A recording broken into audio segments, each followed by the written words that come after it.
In an effort to make housing more affordable and provide more options for first-time buyers, the Canadian government has introduced the tax-free First Home Savings Account, or the FHSA. Hi, my name is Sid Sur from Sid Sur Real Estate, helping clients with buying, selling, investing, as well as pre-construction. If you haven't already, please go ahead and subscribe to my channel for all things real estate. In this video, I'll be discussing what the tax-free First Home Savings Account, or FHSA, is, who is eligible, the advantages of having an FHSA, and some frequently asked questions. If you're a first-time home buyer, this account could be an excellent way to save for your dream home. So let's get right into it. What is an FHSA? The tax-free First Home Savings Account is a savings account meant for home purchases. It is a registered plan that allows first-time home buyers to save up to $8,000 per year with a lifetime limit of $40,000. This new account is expected to be implemented on April 1st, 2023. So who is eligible? To be eligible, you must be at least 18 years old and a Canadian resident, a first-time home buyer, which means that you or your spouse or common law partner must not have owned a home in the previous 4 years. The FHSA can be open for a maximum of 15 years. Now let's talk about the advantages of an FHSA. The FHSA is a mix between an RRSP, a TFSA, and the homebuyers plan. Contributions made to an FHSA are tax deductible like an RRSP, which means you can reduce your taxable income when you file your tax return. Any qualifying withdrawals made to purchase a home won't be taxed, just like the home buyer's plan. Also, investment income generated in the FHSA is tax sheltered, like a TFSA. Unlike the home buyer's plan, you won't need to pay back the amount, and there's no withdrawal amount limit.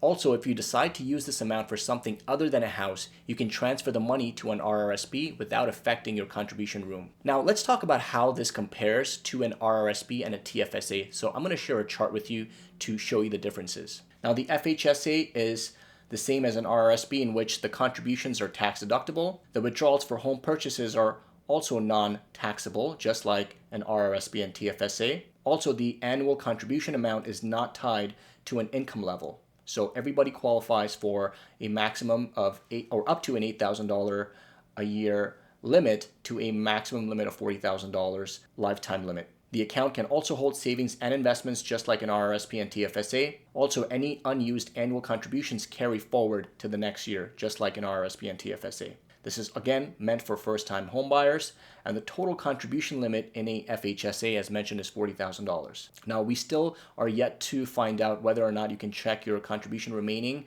limit in CRA My Account, and hopefully we'll get an answer to that shortly. Now, let's talk about some frequently asked questions. When will the FHSA be available? The FHSA will be available starting April 1st, 2023. Can I combine the home buyer's plan and FHSA to help me buy my first home? Yes, you can combine the home buyer's plan and FHSA to buy the same property. Can I contribute to my spouse's FHSA?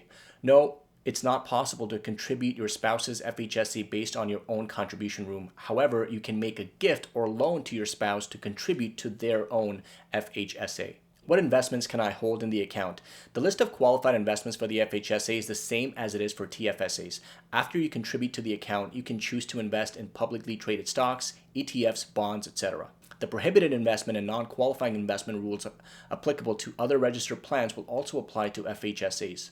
Speak to a tax advisor if you have questions on these rules. How is an FHSA different from the home buyer's plan? With the government's existing home buyer's plan, first-time home buyers can withdraw tax-free and without penalty up to $35,000 from their RRSP to buy a house. This is considered a loan, and it must be repaid back into the RRSP within 15 years. The home buyer's plan isn't going anywhere when the FHSA launches, and first-time homebuyers can choose to use both together. This means that by maximizing both programs, you could put $75,000 plus any investment growth in the FHSA towards a down payment. You have a maximum of 15 years to save within an FHSA, and the account must be closed in the year you turn 71. What happens when I want to withdraw the money? The FHSA is designed for people buying a first home. For this reason, withdrawals will only be tax-free if they meet certain conditions. You must have a written agreement to buy or build your home before October 1st of the year after you make the withdrawal. The home must be in Canada and must be your first as defined before. You can make one lump sum withdrawal or multiple if needed, but the account must be closed by the end of the year after your first withdrawal.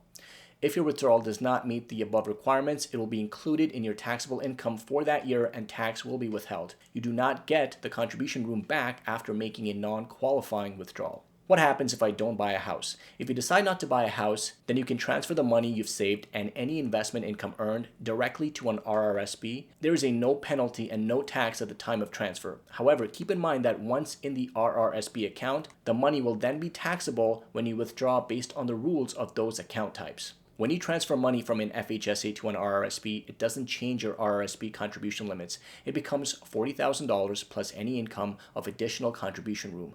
On the flip side, you won't get that FHSA contribution room back. Once used, it's gone. Can I transfer funds from my RRSP to an FHSA?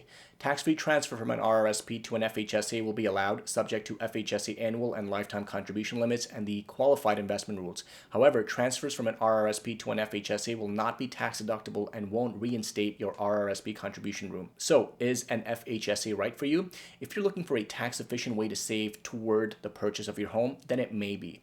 And if you don't end up buying or building a qualifying home, you can direct the fund towards your retirement. I own an investment or rental property, however, I have not lived in it. Can I still apply for an FHSA? Yes, you can apply for an FHSA if you own a rental property, as long as you haven't lived in that property for the year in which you're applying and the previous 4 calendar years. So I hope you guys got some more insight into the new FHSA program. The FHSA is an excellent way for first-time homebuyers to save for their dream home. So if you're eligible, make sure to open an FHSA account and take advantage of the tax benefit it offers. Thanks for watching. See you guys in the next video.